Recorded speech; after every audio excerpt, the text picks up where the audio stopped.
कृष्णा सोनारवाडकर आमचे प्रतिनिधी आमच्या सोबत आहेत, अधिक माहिती जाणून घेणार आहोत. कृष्णा,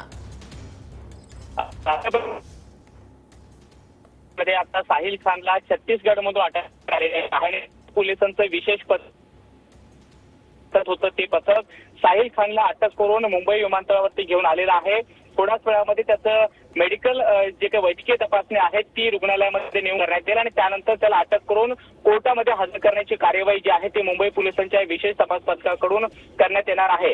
मुंबई विमानतळावरून अभिनेता साहिल खानला घेऊन मुंबई पोलिसांचं पथक हे पोलीस आयुक्त कार्यालयाच्या दिशेने रवाना झालेलं आहे. याआधी आपण पाहिलं तर अभिनेता साहिल खानचा हायकोर्टानं अटकपूर्व जामीन अर्ज जो फेटाळलेला होता, त्यानंतर साहिल खान हा मुंबईच्या बाहेर फरार झालेला होता आणि तो वेगवेगळ्या ठिकाणी पोलिसांचं पथक त्याच्यापर्यंत पोहोचू नये याची काळजी घेत लोकेशन बदलत होता. मात्र मुंबई पोलिसांचं पथक जे आहे ते त्याच्या मागावरती होतं आणि अखेर छत्तीसगडच्या जगदलपूर मधून त्याला अटक करण्यात आलेली आहे आणि रायपूरवरून आता हे पथक साहिल खानला घेऊन मुंबईमध्ये दाखल झालेलं आहे.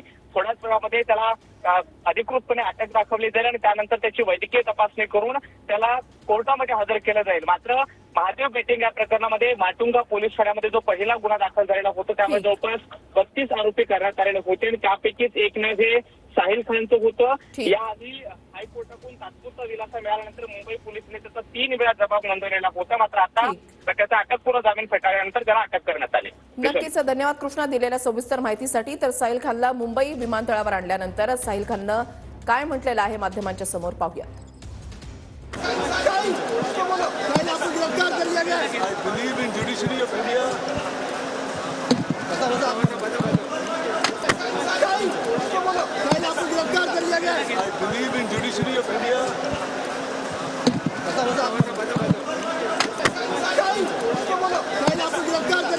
I believe in